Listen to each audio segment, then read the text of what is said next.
सिद्धेभ्यः। ओम नमः सिद्धेभ्यः। ओम नमः सिद्धेभ्यः। नमो अरिहन्तानं, नमो सिद्धाणं, नमो आयरीयाणं, नमो वज्झायाणं, नमो लोये सौवसाहुनम। बोलो देवादिदेव 1008 श्री श्रेयांसनाथ भगवान की जय। जिना आचार्य श्री जिन सेनाचार्य महामुनिराज की जय। संत शिरोमणि आचार्य गुरु और विद्यासागर जी महामुनिराज की जय। विद्याकुल शिरोमणि आचार्य श्री समय सागर जी महामुनिराज की जय। श्रमण शिरोमणि निर्यापक महाश्रमण मुनि पुंगो श्री सुधा सागर जी महामुनिराज की जय। समस्त मुनि संघ की जय। आइए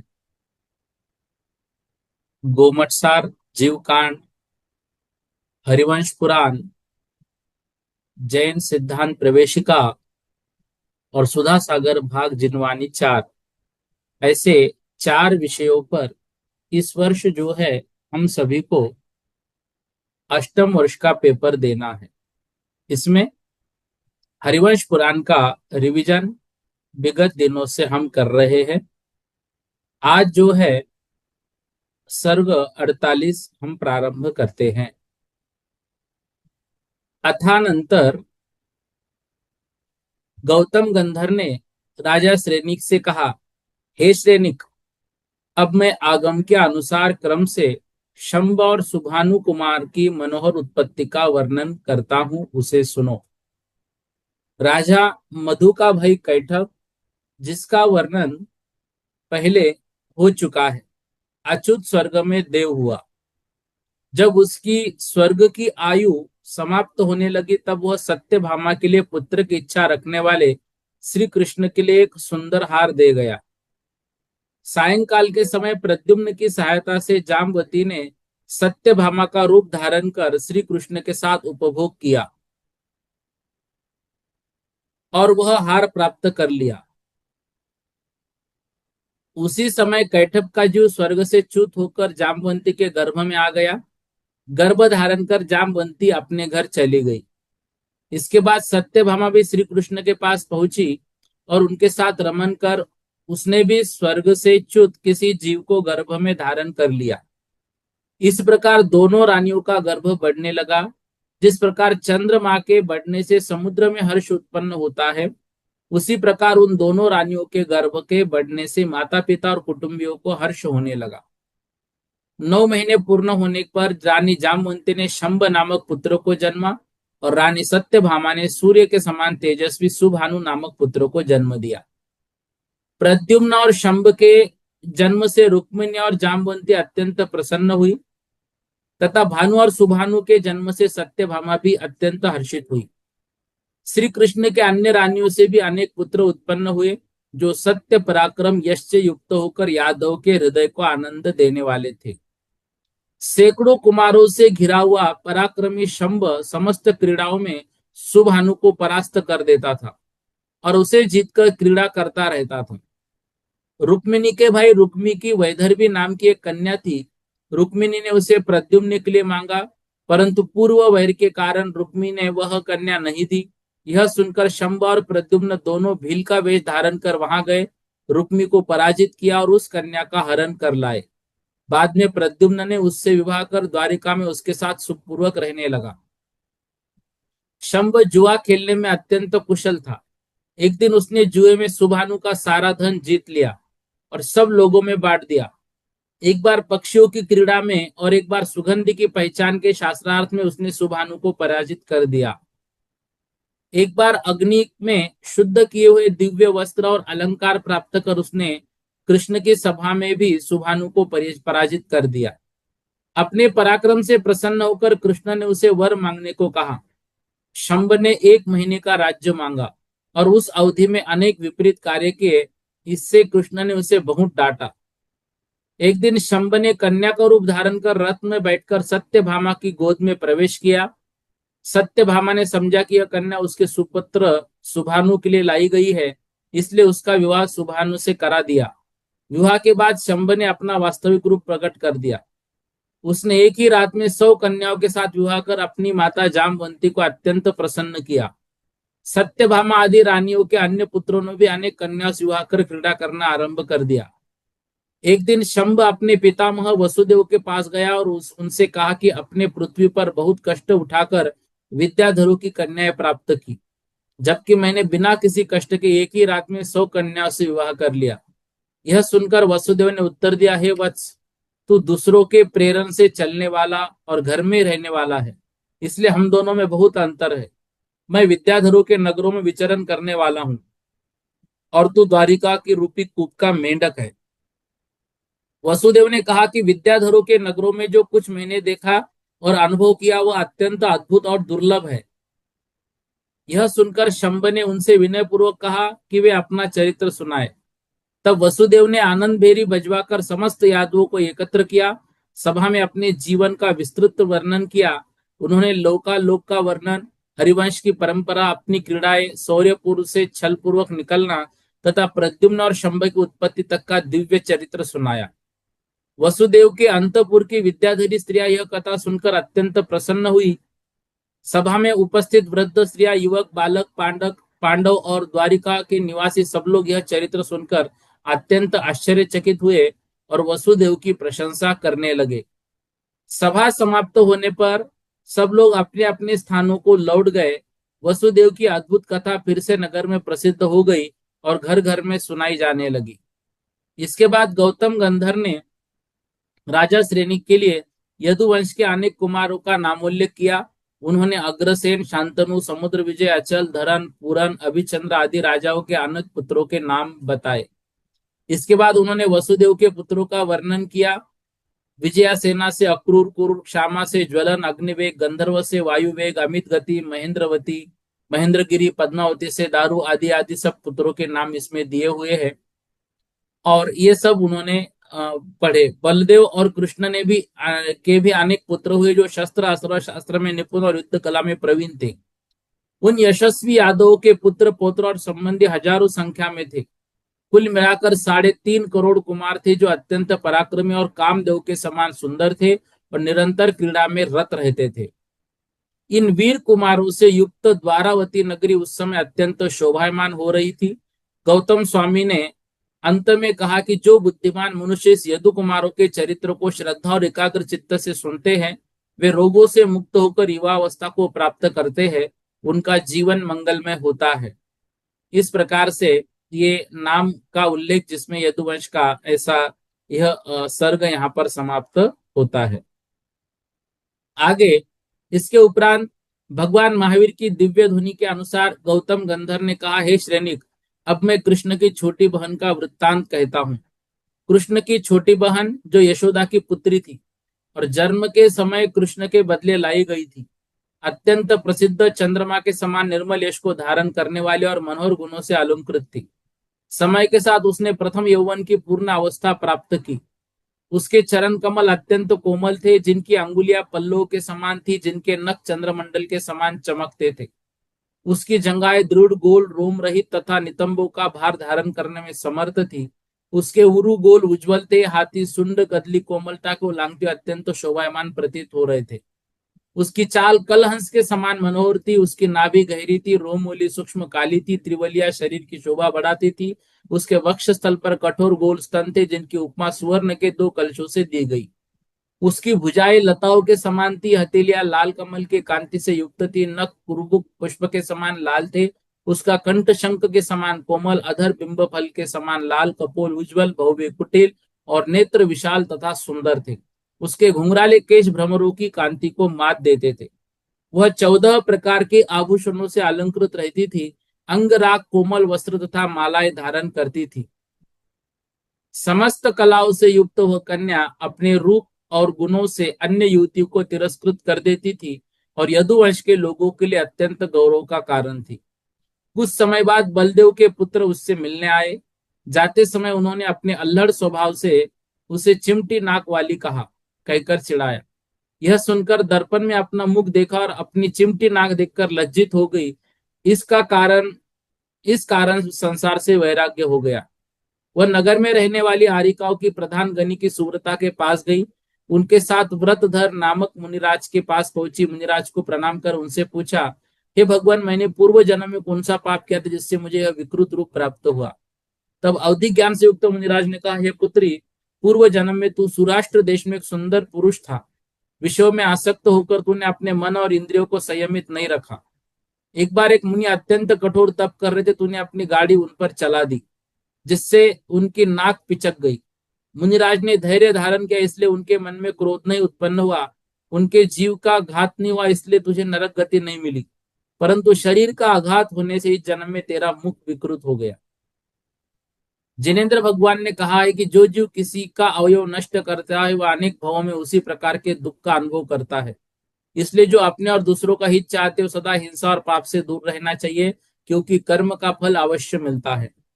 मुनि के उपदेश को सुनकर उस कन्या ने संसार का त्याग कर आर्य का दीक्षा ग्रहण कर ली। उसने अपने आभूषण त्याग दी, केश उखाड़कर श्वेत वस्त्र धारण किया, संयम का जीवन आरंभ किया। वह आर्य का व्रत, संयम, उपवास और अनित्य आदि भावनाओं का चिंतन करते हुए तप में स्थित रहने लगी। बहुत वर्षों बाद वह आर्यिकाओं में बड़े संघ की साथ विद्यांचल वन में पहुंची। रात्रि में वह प्रतिमा योग में स्थित होकर ध्यान कर रही थी। उसी समय भीलों का एक दल वहां आया। उन्होंने उसे वन देवी समझकर नमस्कार किया और वरदान मांगा कि यदि वे यात्रियों के धन के लूटने में सफल होंगे तो उसे अपना देवता मानेंगे। इसके बाद भीलों ने यात्रियों के संघ पर आक्रमण कर उन्हें लूट लिया। वापस लौटते समय उन्हीं आरिका दिखाई नहीं दी। उसी समय एक सिंह ने आरिका पर उपसर्ग किया। आरिका ने शांति से समाधि धारण की और अनशन करते हुए प्रतिमा योग में ही देह त्याग कर स्वर्ग चली गई।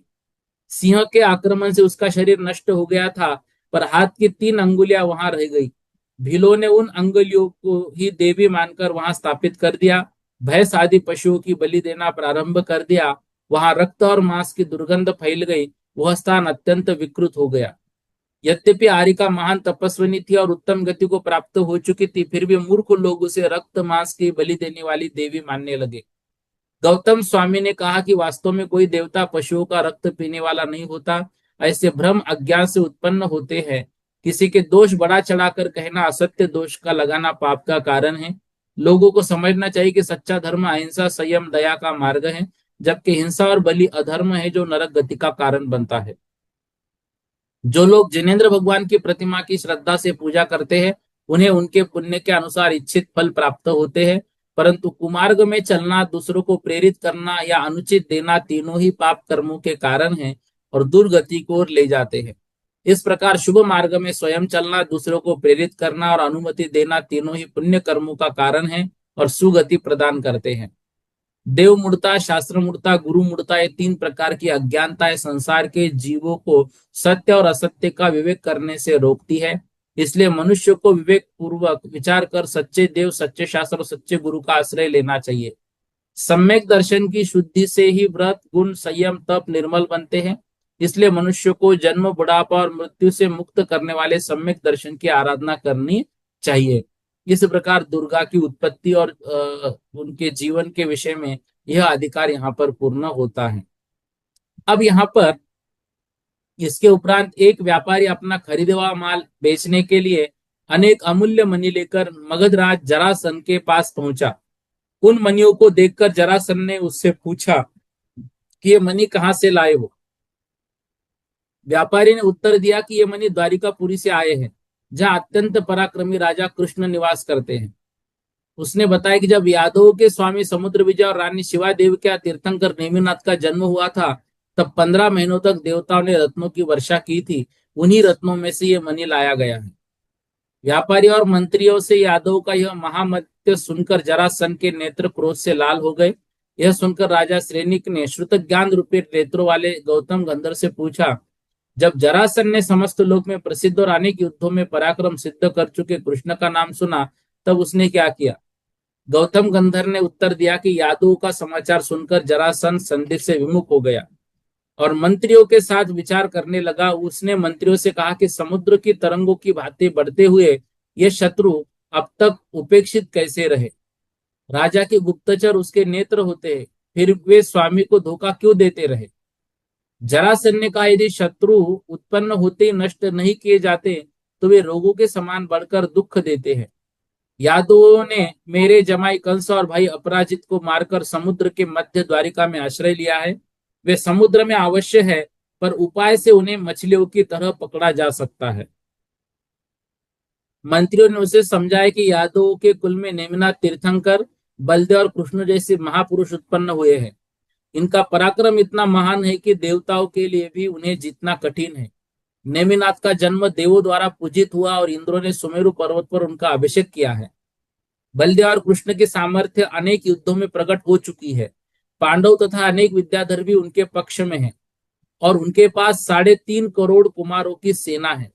इसलिए उनसे युद्ध करना उचित नहीं। वे समुद्र में भय से नहीं बल्कि नीति के अनुसार गए हैं। अतः दोनों पक्षों को शांतिपूर्वक रहना चाहिए। मंत्रियों की हितकारी सलाह के बावजूद जरासंध ने उसे नहीं माना और अजित सेन नामक दूत द्वारिका भेज दिया। साथ ही उसने चारों दिशाओं और मध्य देश के राजाओं को भी युद्ध के लिए बुलावा भेजा। कर्ण, दुर्योधन आदि अनेक राजा उसके पास आ पहुंचे और वह अशुभ शकुनों की परवाह किए बिना युद्ध के लिए चल पड़ा। दूसरी ओर अजित सेन दूत द्वारिका पहुंचा और कृष्ण की सभा में जाकर जरासंध का संदेश सुनाया कि यदि यादवों ने उसका अपराध नहीं किया है तो समुद्र में छिपकर क्यों रहते हैं। यदि वे बिना नमस्कार किए रहेंगे तो वह समुद्र को पीकर उनकी दुर्दशा कर देगा। यह सुनकर कृष्ण और यादव राजा क्रोधित हो गए और दूत से कहा कि तुम्हारा राजा मृत्यु के निकट है, वह युद्ध के लिए आए, हम उसका स्वागत करेंगे। दूत यह संदेश लेकर लौट गया। इसके बाद यादवों ने मंत्रणा की। विमल, अमल, शार्दुल नामक मंत्रियों ने सुझाव दिया कि पहले साम नीति का प्रयोग करना चाहिए, क्योंकि युद्ध में दोनों पक्षों के स्वजन नष्ट हो सकते हैं। यदि संधि हो जाए तो सभी का कल्याण होगा। राजा समुद्र विजय ने इस सलाह को स्वीकार किया और लोहजंग कुमार को दूत बनाकर भेजा। लोहजंग अत्यंत बुद्धिमान और वीर था। वह पूर्व मालव देश पहुंचा और वहां वन में तिलकानंद और नंदन नामक 2 मासोपवासी मुनियों को आहार दिया। उसके पुण्य से 5 आश्चर्य प्रकट हुए और वो स्थान देवावतार नामक तीर्थ बन गया। लोहजंग ने जाकर जरासंध को समझाया। उसके वचनों से प्रसन्न होकर जरासंध ने 6 महीनों की संधि स्वीकार कर ली। लोहजंग द्वारिका लौट आया और समाचार सुनाकर सबको संतुष्ट किया। 1 वर्ष शांति से बीतने के बाद जरासंध पुनः विशाल सेना के साथ कुरुक्षेत्र की ओर प्रस्थान किया। उधर कृष्ण भी अपनी सेना सहित वहां पहले ही पहुंच चुके थे। दक्षिण, उत्तर, पश्चिम के अनेक राजा कृष्ण की सहायता के लिए आ मिले। भोज, पांडव और अन्य अनेक राजा भी उनके पक्ष में आए। समुद्र विजय, उग्रसेन, मेरु राजा एक एक औक्षहिणी सेना के स्वामी थे। राष्ट्रवर्धन, सिंहल, पद्मरथ आदि राजाओं के पास आदि आदि औक्षहिणी सेना थी। चारुदत्त औक्षहिणी का स्वामी था। एक औक्षहिणी सेना में 9,000 हाथी, 9 लाख रथ, 9 करोड़ घोड़े, 900 करोड़ पैदल सैनिक बताए गए हैं। यादवों में कुमार नेमी, बलदेव और कृष्ण अतिरथ थे। भारतवर्ष के सभी अतिरथों में श्रेष्ठ थे। समुद्र विजय, वसुदेव, युधिष्ठिर, भीम, कर्ण, अर्जुन, रुक्मिणी, प्रद्युम्न, सत्य, धृष्टद्युम्न आदि महारथी थे। अन्य अनेक राजा सम्रथ, अर्धरथ, रथी थे। दोनों सेनाएं आमने सामने आ गई। उसी समय कुंती अपने पुत्र कर्ण से मिलने गई।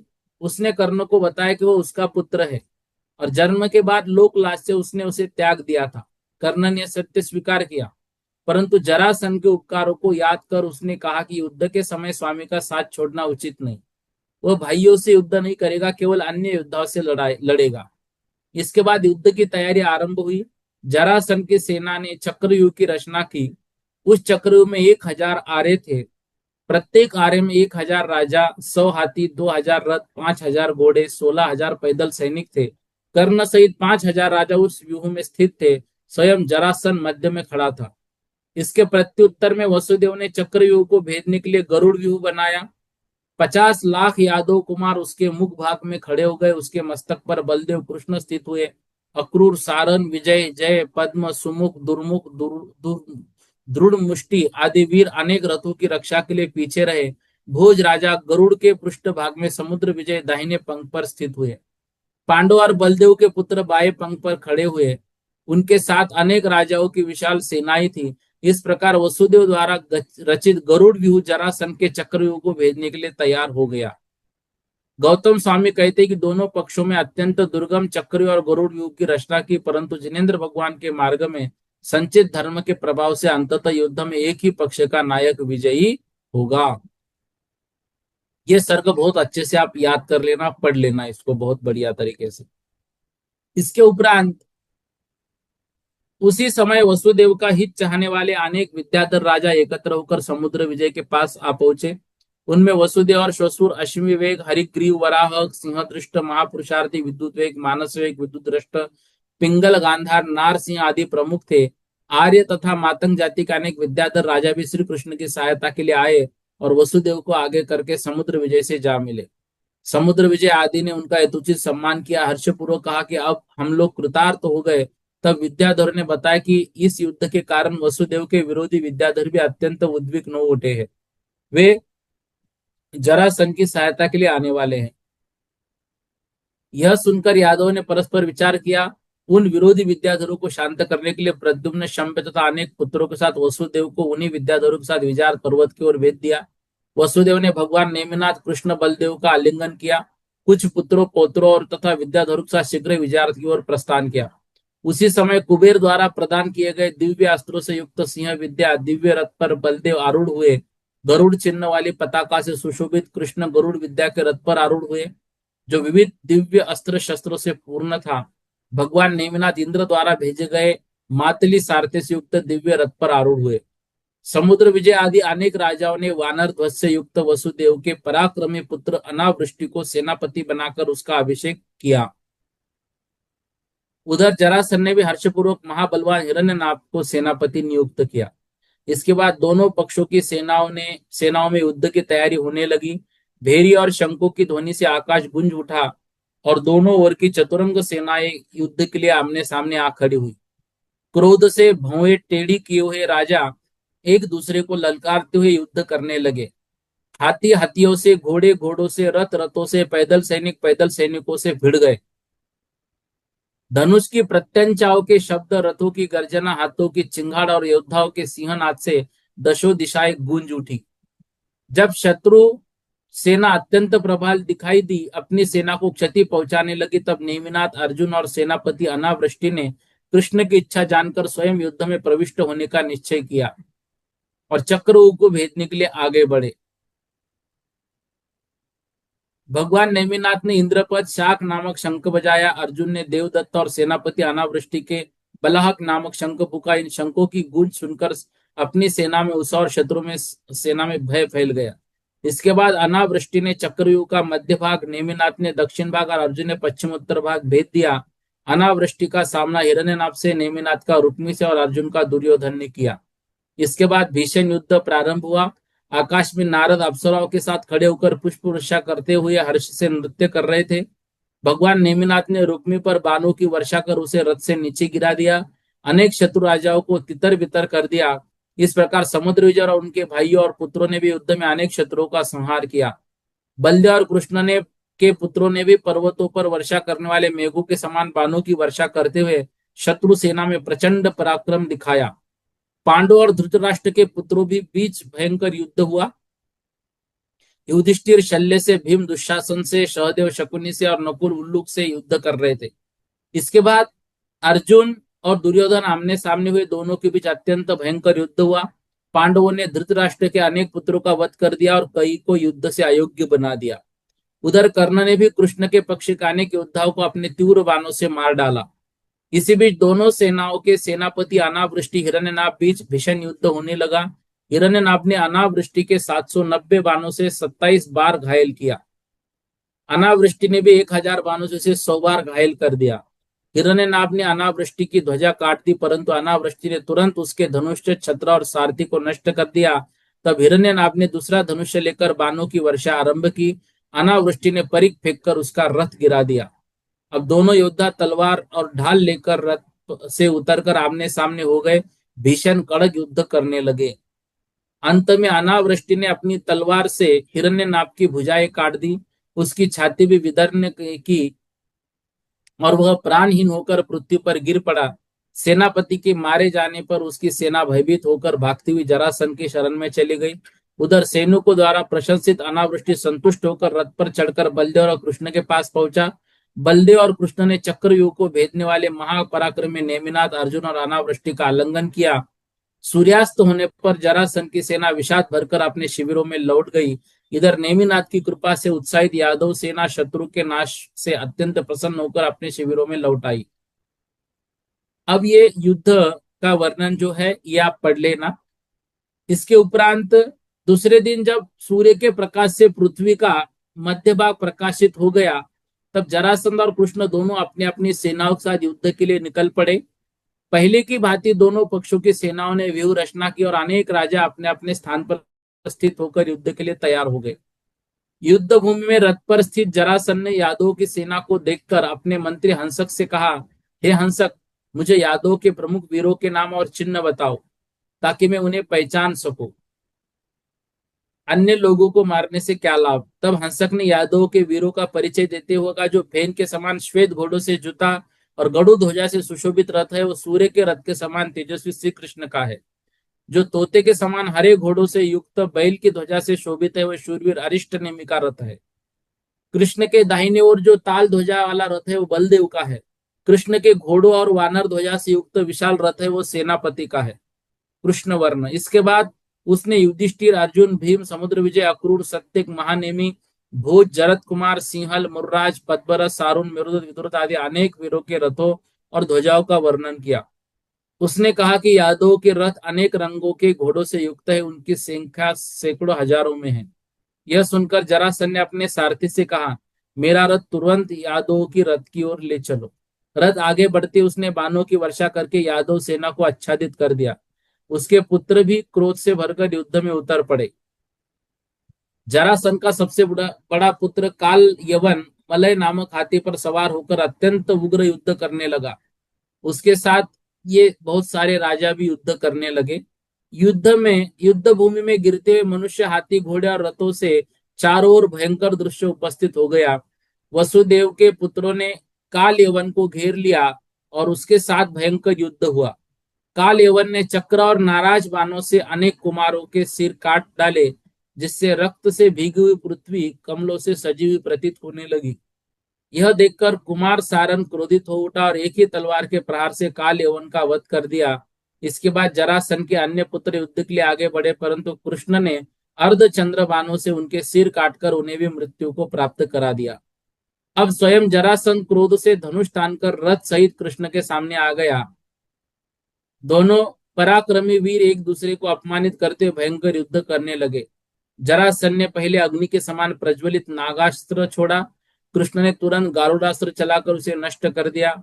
उसने संवर्तक अस्त्र छोड़ा। कृष्ण ने महाश्वन अस्त्र से उसे दूर कर दिया। वायु अस्त्र से उत्तर में कृष्ण ने अंतरिक्ष अस्त्र चलाया। अग्नि अस्त्र वारुणास्त्र को शांत किया और वैरोचन अस्त्र को महेंद्र अस्त्र से नष्ट कर दिया। राक्षस बाण का उत्तर कृष्ण ने नारायण अस्त्र से दिया। तामस अस्त्र को भास्कर अस्त्र से समाप्त किया। अश्वग्रीव शस्त्र और ब्रह्मशिरस अस्त्र को रोक दिया। इस प्रकार जरासंध के सभी अस्त्र निष्फल हो गए। जब सभी अस्त्र व्यर्थ हो गए, तब जरासंध ने धनुष छोड़कर हजार यक्षों द्वारा रक्षित अपने चक्र रत्न का स्मरण किया।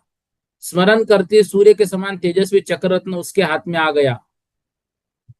उसने उसे घुमाकर कृष्ण की ओर फेंक दिया। उस चक्र को रोकने के लिए कृष्ण के पक्ष के राजाओं ने भी अपने अपने चक्र और अस्त्र चलाए। कृष्ण गदा और शक्ति लेकर आगे बढ़े। बलदेव हल मुसल लेकर, भीम गदा लेकर, अर्जुन अनेक अस्त्र लेकर और युधिष्ठिर शक्ति लेकर आगे आए। समुद्र विजय और अक्षोभ्य भी आदि राजाओं ने भी उस चक्र को रोकने के लिए अस्त्र चलाए, परंतु भगवान नेमिनाथ अवधि ज्ञान से भविष्य जानते हुए शांत खड़े रहे। वह चक्र रत्न धीरे धीरे आगे आया। नेमिनाथ तथा कृष्ण की प्रदक्षिणा करके अंत में कृष्ण के दाहिने हाथ में आकर स्थित हो गया। उसी समय आकाश में दुंदुभिया बज उठी, पुष्पवृष्टि होने लगी। देवताओं ने घोषणा की कि नवम नारायण प्रकट हुआ है। अनुकूल सुगंधित वायु बहने लगी और यादवों के हृदयों में उत्साह भर आया। यह देखकर जरासंध निराश हो गया और सोचने लगा कि अब मेरा अंत निकट है। उसने कहा, हे गोप, यदि शक्ति है तो चक्र चलाओ। कृष्ण ने विनय पूर्वक कहा, मैं चक्रवर्ती हो चुका हूं, इसलिए मेरे शासन में आ जाओ, मैं तुम्हारे अपराध को क्षमा करता हूं। परंतु अहंकारी जरासंध ने स्वीकार नहीं किया, युद्ध जारी रखा। तब कृष्ण ने क्रोधित होकर चक्र रत्न घुमाकर छोड़ा। वह चक्र तुरंत जाकर जरासंध की छाती को भेद कर उसे मारकर फिर कृष्ण के हाथ में लौट आया। इसके बाद कृष्ण ने 5 जन्य शंख बजाया और नेमिनाथ अर्जुन तथा सेनापति अनावृष्टि ने भी अपने अपने शंख बजाए। चारों ओर विजय घोष होने लगा। शत्रु तथा मित्र दोनों सेनाएं भय छोड़कर कृष्ण की अधीनता स्वीकार करने लगे। दुर्योधन, द्रोण और दुशासन आदि ने संसार से वैराग्य लेकर मुनि विदुर के पास जाकर जिन दीक्षा ग्रहण कर ली। कर्ण ने भी सुदर्शन उद्यान में तंबोर मुनिराज से दीक्षा लेकर मोक्ष मार्ग का आश्रय लिया। जहां कर्ण ने अपने स्वर्णमय कुंडल छोड़े थे, वह स्थान कर्ण सुवर्ण नाम से प्रसिद्ध हुआ। युद्ध समाप्त होने पर मातली अपने स्वामी इंद्र के पास लौट आया और यादव तथा अन्य राजा अपने अपने शिविरों में चले गए। सूर्यास्त हो गया। संध्या की लालिमा दिशाओं में फैल गई। ऐसा प्रतीत हुआ मानो सूर्य जरासंध के वध के देखकर शोक से लाल हो गया, जलांजलि देने के लिए समुद्र में डूब गया हो।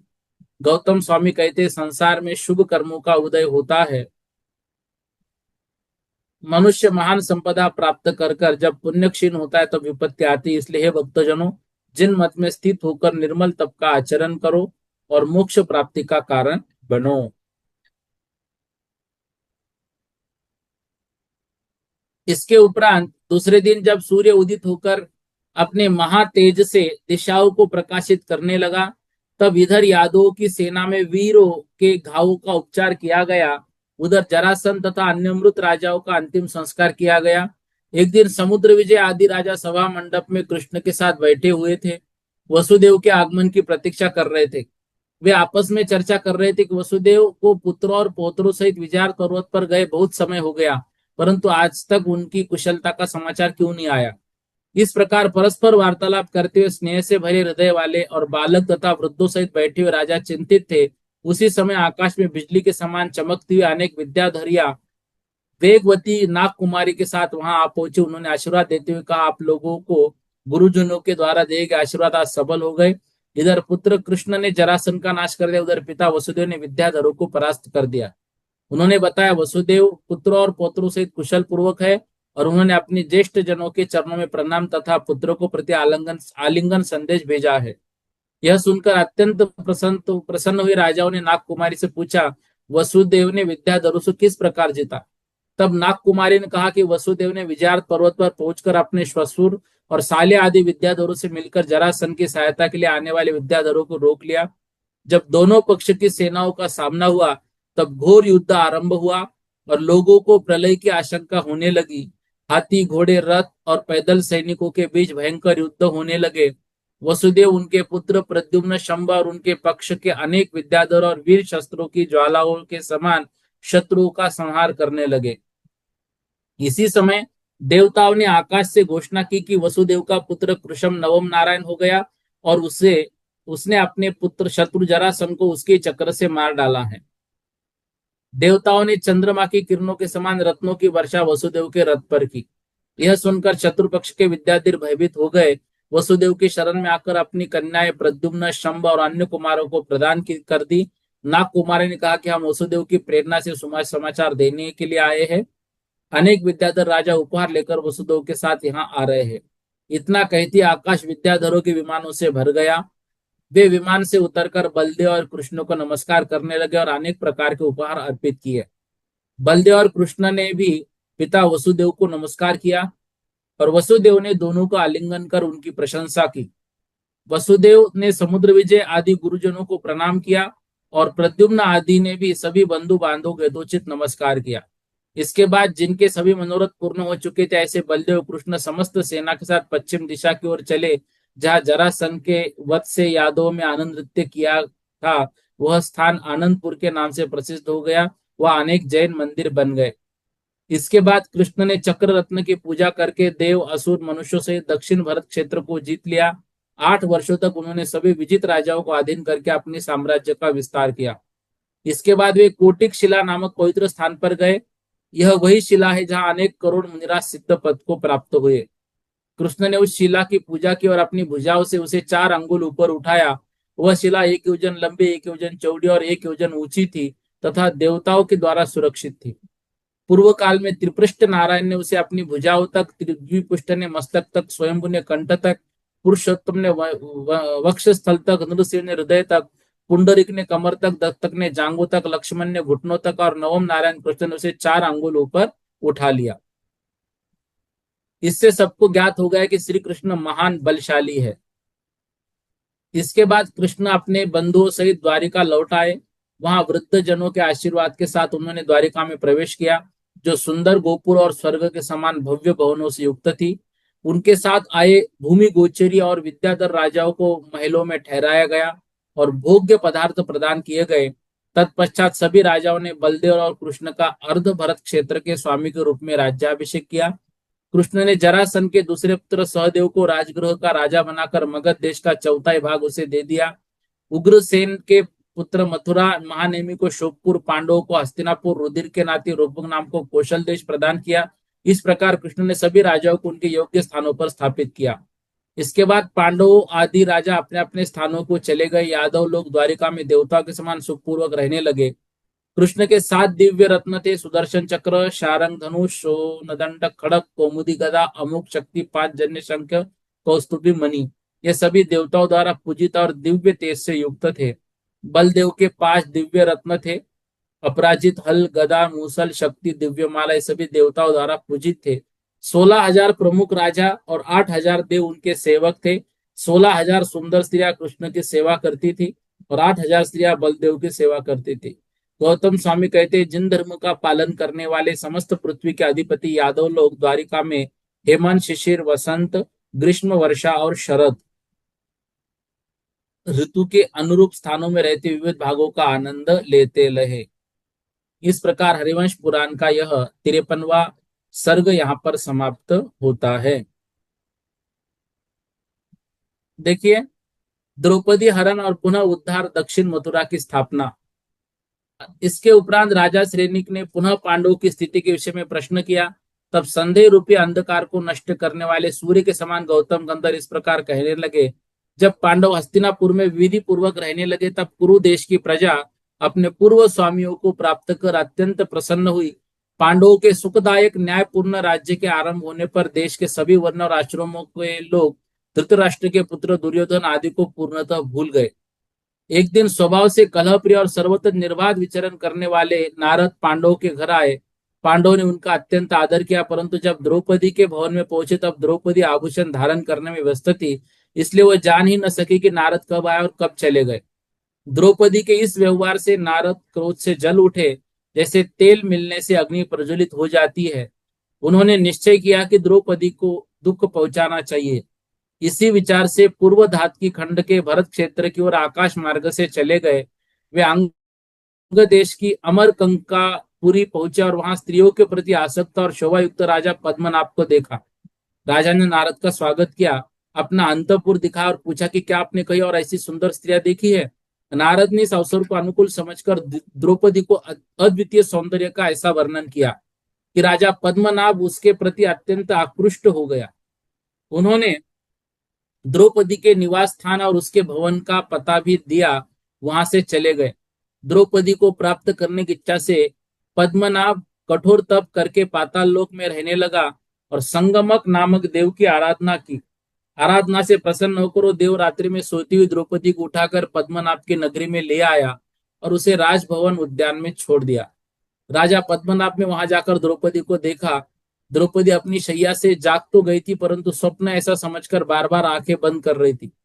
तब पद्मनाभ ने उसके पास जाकर मधुर वचन कहते हुए कहा कि यह स्वप्न नहीं है, धात की खंड द्वीप है। मैं पद्मनाभ हूँ, नारद ने तुम्हारा सौंदर्य बतलाया था, मेरे आराधित देव तुम्हें यहाँ ले आए हैं। यह सुनकर द्रौपदी अत्यंत व्याकुल हो गई और उसे लगा कि उस पर बड़ा संकट आ पड़ा है। उसने निश्चय किया कि जब तक अर्जुन का दर्शन नहीं होगा तब तक वह आहार नहीं करेगी।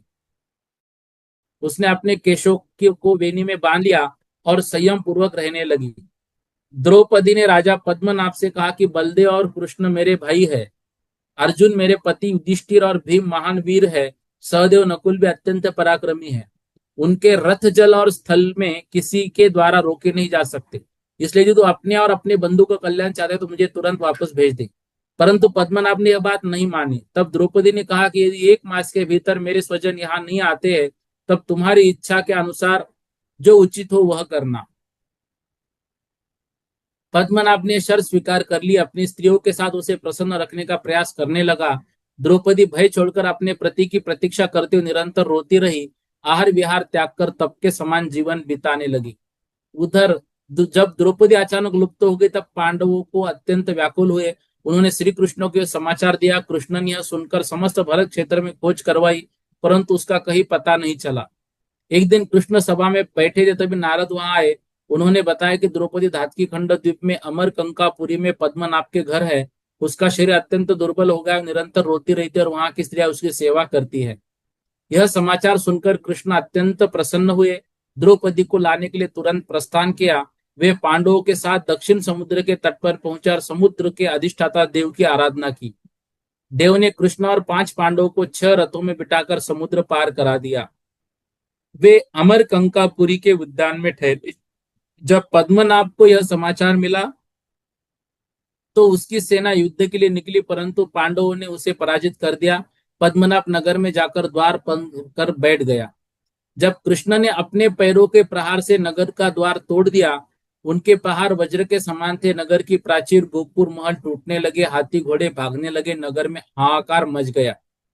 जब पद्मनाभ निरुपाय हो गया, मतलब कुछ उपाय उसके पास नहीं बचा, तब नगर वासियों और अंतपुर की स्त्रियों के साथ लेकर द्रौपदी के शरण में और क्षमा मांगने लगा। द्रौपदी ने उसे स्त्री वेश धारण कर कृष्ण की शरण में जाने को कहा, क्योंकि श्रेष्ठ पुरुष शरणागत पर दया करते हैं। पद्मनाभ स्त्री का वेश धारण कर द्रौपदी को आगे कर कृष्ण के पास पहुंचा। कृष्ण ने उसे अभयदान दिया, उसका नाम तथा स्थान बदलकर उसे वापस भेज दिया। द्रौपदी ने कृष्ण और पांडवों को नमस्कार किया। अर्जुन ने अत्यंत प्रेम से उसका आलिंगन किया, उसकी वेणी खोली। द्रौपदी ने स्नान कर भोजन किया, सबका आदर किया, अपना दुख सुनाकर शोक से मुक्त हुई। इसके बाद कृष्ण ने शंख बजाया। उस समय धातकी खंड के नारायण कपिल वहां उपस्थित थे। उन्होंने जिनेन्द्र भगवान से पूछा, ये शंख किसने बजाया? जिनेन्द्र ने बताया कि यह कृष्ण है, परंतु नारायणों का प्रत्यक्ष मिलन नहीं होता, केवल संकेत से ही मिलन संभव है। तदनुसार कपिल नारायण से दूर से ही कृष्ण को देखकर लौट गए। कृष्ण और पांडव समुद्र पार कर वापस आए। गंगा पार करते समय भीम ने मजाक में नाव छिपा दी, कहा कि वे तैर कर आए हैं। कृष्ण ने रथ को एक हाथ पर उठाकर दूसरे हाथ में जंघाओं के बल पर से गंगा पार कर ली। यह देखकर पांडव आश्चर्यचकित हो गए, कृष्ण की स्तुति करने लगे। भीम ने बताया कि यह तो उसने हंसी में कहा था। यह सुनकर कृष्ण पांडवों से विरक्त हो गया और उन्हें फटकारा। इसके बाद हस्तिनापुर गया और सुभद्रा के पुत्र आर्य सुनून को राज्य देकर पांडवों को वहां से विदा कर दिया। कृष्ण द्वारिका लौट आए और उनकी स्त्री अत्यंत प्रसन्न हुई। कृष्ण की कठोर आज्ञा से पांडव दक्षिण दिशा में चले गए और वहां उन्होंने दक्षिण मथुरा नगरी बसाई। वहां वे समुद्री तटों और मलय पर्वत की सुगंधित वायु वाले प्रदेशों में विहार करने लगे। गौतम स्वामी कहते, जम्बूद्वीप और धातकी खंड जैसे दूरस्थ स्थानों में भी पूर्व जन्म के किए गए जैन धर्म के प्रभाव के कार्य सिद्ध हो जाते हैं। इस प्रकार जिन सेनाचार्य कृत हरिवंश पुराण के अरिष्ट नेमि पुराण भाग में द्रौपदी के हरण, पुनः उद्धार, दक्षिण मथुरा की स्थापना का वर्णन करने वाला यह 54वां सर्ग यहाँ पर समाप्त होता है। कल 55वां सर्ग यहाँ से पढ़ते हैं। अब देखिए, कुछ लोगों के प्रश्न आ रहे, भैया ये बहुत बड़ा है, अब इसको अपन ने शॉर्ट कर दिया है। फिर आपको बोला कि इसमें जो जो मुख्य वर्णन आया, मुख्य जो कथाएं आई, जो प्रसिद्ध कथा है, उसको आप अच्छे से कर लेना। जो जो बातें मैं बोल रहा हूँ वो अच्छे से आप देख लेना। अब इससे अधिक और क्या कर सकते हैं? स्तुति दीदी, आप भी यही प्रश्न कल से भेज रहे हैं। ऐसे नहीं। देखो, पढ़ना तो है सभी को, मुझे मालूम है इतना सारा याद नहीं रह सकता है, लेकिन मुख्य मुख्य बातें, मुख्य मुख्य कहानियां, जैसे विष्णु कुमार मुनि की कहानी आई, जैसे महाभारत में युद्ध की बात आई, ये मुख्य मुख्य बातें हैं। जैसे कि अरिष्ट नेमि का जन्म हुआ, और ऐसी कुछ बातों को एक बार जब हमारे पूर्ण सर्ग हो जाएगा, तो कुछ बातें और भी मैं आपको बताऊंगा। उसके अनुसार तैयारी करनी है। ठीक है। सभी को परीक्षा के लिए ऑल द बेस्ट। सब अच्छे से तैयारी कर लीजिएगा। बोधि समाधि परिणाम शुद्धि स्वात्मोपलब्धि शोषो की सिद्धि चिंता मुनिम चिंतित वस्तुदानिम तमंदे मानस्य ममास्तु देवी।